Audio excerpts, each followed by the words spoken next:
Baik, selamat siang semuanya. Terima kasih atas perhatiannya.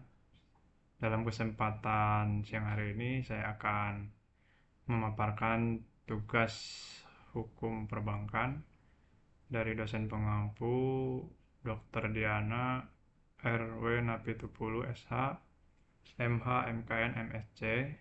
Perkenalkan, saya Aunudin akan memaparkan terkait hukum perbankan dengan sub materi tentang lembaga keuangan non-bank di bagian perusahaan efek.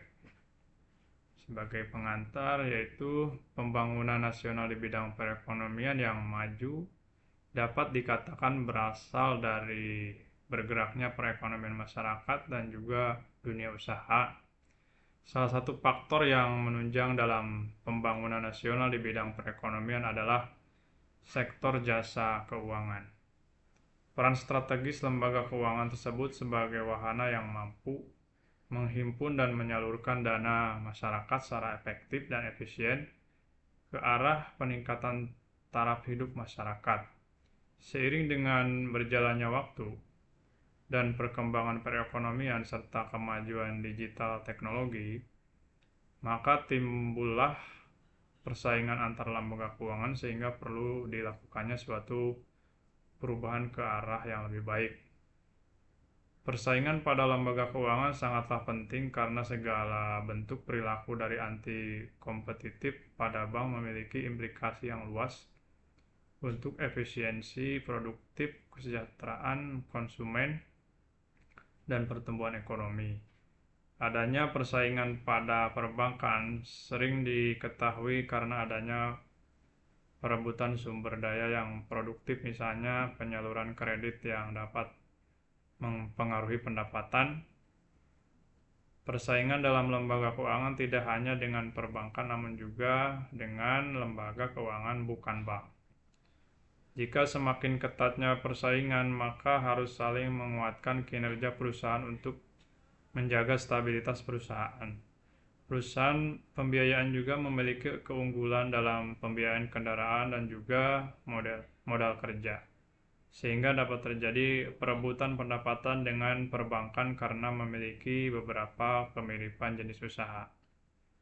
Perkembangan suatu usaha lembaga keuangan bukan bank dalam penyaluran dana lembaga keuangan bukan bank untuk tujuan modal kerja dan konsumsi menjadi peran aktif kepada masyarakat dalam memberikan distribusi keadilan. Lembaga keuangan bukan bank yang dikembangkan dengan baik dapat berpotensi memenuhi sasaran pembangunan ekonomi dan juga dapat membantu mempermudah investasi serta pembiayaan jangka panjang.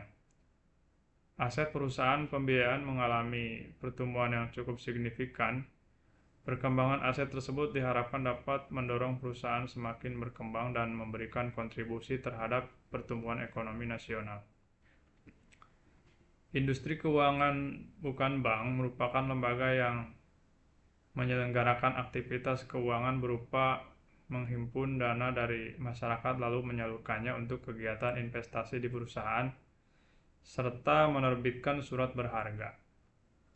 Industri keuangan non-bank dalam istilah dahulunya disebut sebagai lembaga keuangan bukan bank, didirikan sejak tahun 1972 menurut Surat Keputusan Menteri Keuangan nomor 38/MK/4/1972.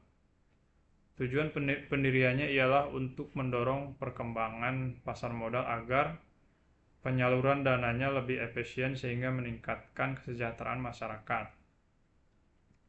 Industri keuangan non-bank termasuk lembaga yang diawasi oleh Otoritas Jasa Keuangan atau OJK sebagai otoritas pengawas lembaga keuangan di Indonesia.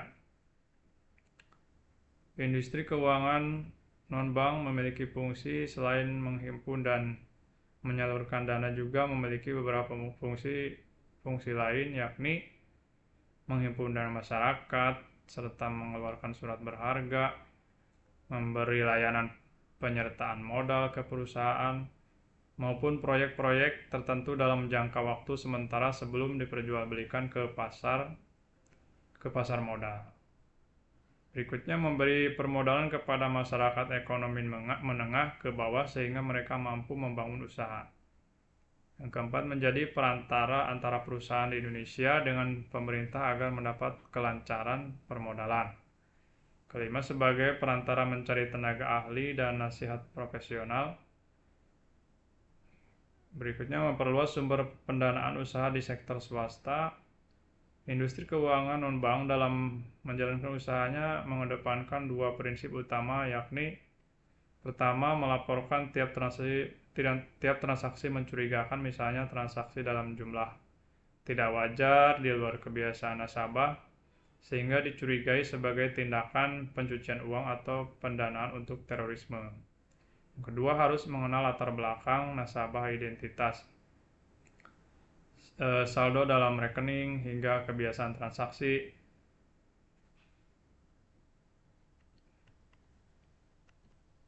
Yang selanjutnya adalah mengenai fungsi pasar modal, yaitu pasar modal sebagai sarana menambah modal bagi usaha. Perusahaan dapat memperoleh dana dengan cara menjual saham ke pasar modal. Saham-saham ini akan dibeli oleh masyarakat umum, perusahaan-perusahaan lain, lembaga, atau oleh pemerintah. Yang berikutnya, pasar modal sebagai sarana pemerataan pendapatan.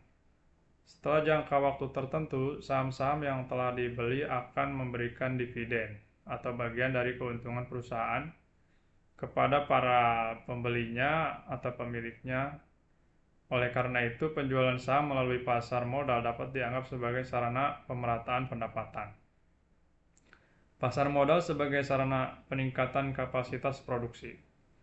Dengan adanya tambahan modal yang diperoleh dari pasar modal, maka produktivitas perusahaan akan meningkat. Pasar modal sebagai sarana penciptaan tenaga kerja. Keberadaan pasar modal dapat mendorong muncul dan berkembangnya industri lain yang berdampak pada terciptanya lapangan kerja baru. Fungsi pasar modal berikutnya sebagai sarana peningkatan pendapatan negara. Setiap dividen yang dibagikan kepada para pemegang saham akan dikenakan pajak oleh pemerintah. Adanya tambahan pemasukan melalui pajak ini akan meningkatkan pendapatan negara. Fungsi berikutnya, pasar modal sebagai indikator perekonomian negara. Aktivitas dan volume penjualan atau pembelian di pasar modal yang semakin meningkat atau padat memberi indikasi bahwa aktivitas bisnis sebagai berbagai perusahaan berjalan dengan baik. Begitu pula sebaliknya. Instrumen investasi pasar modal. Pasar modal juga dikenal dengan istilah bursa efek atau perusahaan efek. Di dalamnya bisa menemukan berbagai jenis surat berharga yang setiap hari diperdagangkan. Jenis-jenis surat berharga tersebut diantaranya adalah pertama, saham. Merupakan surat berharga yang menjadi bukti kepemilikan atas sebuah perusahaan. Investor yang memiliki saham di sebuah perusahaan berhak untuk mendapatkan dividen atau pembagian laba. Yang kedua, reksadana. Dikenal sebagai instrumen investasi yang menjadi wadah untuk pengumpulan serta pengelolaan dana beberapa investor. Dana tersebut kemudian dikelola manajer investasi menjadi berbagai instrumen seperti pasar uang, obligasi, saham, atau efek lainnya. Surat utang atau obligasi. Bisa mendapatkan surat berharga berupa obligasi di pasar modal. Kepemilikan surat utang dapat dipindah tangankan dan pemegangnya memiliki hak untuk memperoleh bunga serta pelunasan utang pada jangka yang telah ditentukan. Berikutnya, Exchange Trade Fund atau ETF. Surat berharga yang satu ini sebenarnya memiliki kemiripan dengan reksadana. Sama-sama dikumpulkan secara kolektif, hanya saja ETF ini bisa diperdagangkan di bursa efek layaknya saham. Berikutnya, derivatif. Selanjutnya ada pula surat berharga dalam bentuk derivatif. Surat berharga ini dikenal sebagai bentuk turunan dari saham. Terdapat dua jenis derivatif yang bisa ditemukan di pasar modal Indonesia, yaitu warrant dan right. Untuk manfaat pasar modal, Pasar modal memiliki manfaat bagi emiten, pihak yang melakukan penawaran umum, yaitu penawaran efek yang dilakukan oleh emiten untuk menjual efek kepada masyarakat berdasarkan tata cara yang diatur dalam peraturan perundang-undangan yang berlaku, maupun untuk para investor. Manfaat pasar modal untuk emiten. Jumlah dana yang dapat dihimpun berjumlah besar. Dana tersebut dapat diterima sekaligus pada saat pasar perdana selesai.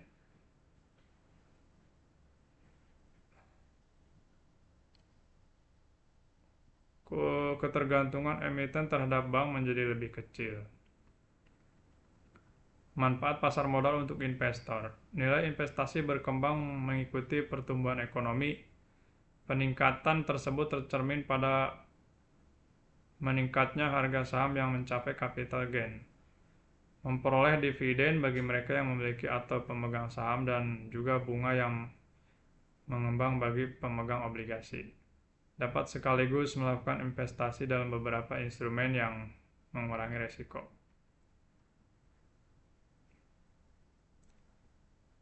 Pasar modal merupakan kegiatan yang berhubungan dengan penawaran umum. Untuk pembahasan yang lebih jelasnya, bahwa yaitu pasar modal merupakan kegiatan yang berhubungan dengan penawaran umum dan perdagangan efek atau tempat orang membeli dan menjual efek atau surat-surat berharga dan lainnya.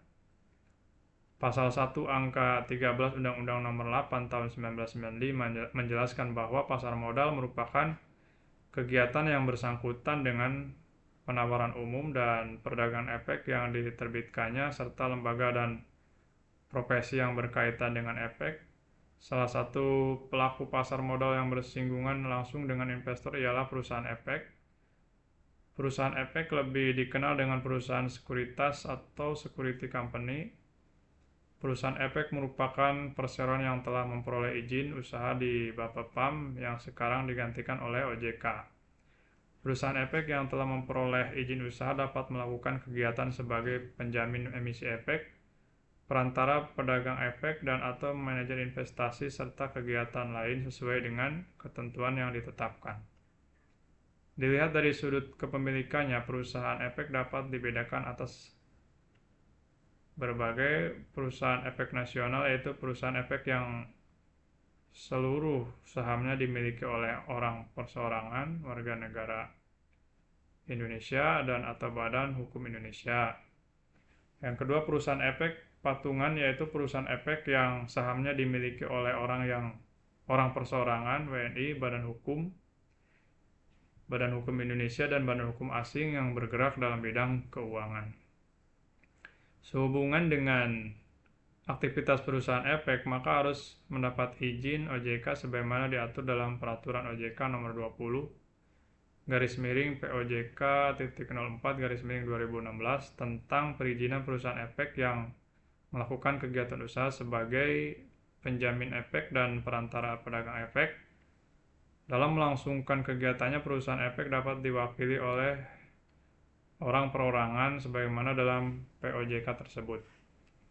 Pengaturan perusahaan efek juga ialah dalam POJK nomor 50/POJK.04/2020 tentang pengendalian internal perusahaan efek yang melakukan kegiatan usaha sebagai perantara pedagang efek. Perusahaan efek merupakan pihak yang melakukan kegiatan usaha sebagai penjamin emisi efek, perantara pedagang efek, dan atau manajer investasi. Perusahaan efek berperan signifikan perihal pertama, mendukung eksistensi pasar modal dalam hal memperlancar perputaran dana dan informasi. Kedua, mendukung sistem dan aktivitas bursa sebagai bagian dari pasar modal dan unit usaha. Ketiga, meningkatkan kegiatan investasi pasar modal untuk menunjang perekonomian nasional. Perusahaan efek memiliki fungsi tadi, yaitu sebagai perantara mengalirnya arus dan dana dan informasi antara pemodal dengan emiten. Sebagai ujung tombak bursa, pasar modal dalam meningkatkan pergerakan volume investasi. Perusahaan efek memiliki peran penting dalam pengelolaan dana masyarakat. Penyesuaian permodalan pada perusahaan efek akan menimbulkan tumbuhnya perusahaan efek yang kuat dan efisien. Kualitas dan bonafiditas perusahaan efek yang demikian diharapkan akan membawa dampak positif bagi pengembangan pasar modal Indonesia menuju pasar modal yang berstandar global, sistematis, efisien, serta menarik investor yang masif. Perusahaan efek dapat menjalankan kegiatan usahanya sebagai penjamin emisi efek, perantara pedagang efek dan atau manajer investasi, maupun kegiatan lainnya sesuai dengan ketentuan yang ditetapkan oleh OJK. Perusahaan efek yang telah memperoleh izin usaha sebagai penjamin emisi, efek dapat bertindak sekaligus sebagai perantara pedagang efek. Perusahaan efek bertanggung jawab terhadap segala kegiatan yang berkaitan dengan efek yang dilakukan direktur, pegawai, dan pihak lain yang bekerja untuk perusahaan tersebut. Secara umum, perusahaan efek dapat dikelompokkan atas dua golongan, yakni perusahaan efek nasional, yang tadi perusahaan efek patungan. Perusahaan efek menurut POJK nomor 57 POJK.04/2017 tentang penerapan tata kelola perusahaan efek yang melakukan kegiatan usaha sebagai penjamin emisi efek dan perantara pedagang efek wajib melakukan pengendalian internal terhadap perusahaannya. Untuk hal tersebut, maka perusahaan efek wajib membentuk fungsi pertama manajemen risiko dan kepatuhan dan audit internal. Terima kasih atas perhatiannya. Sekian, mohon maaf atas segala kekurangannya.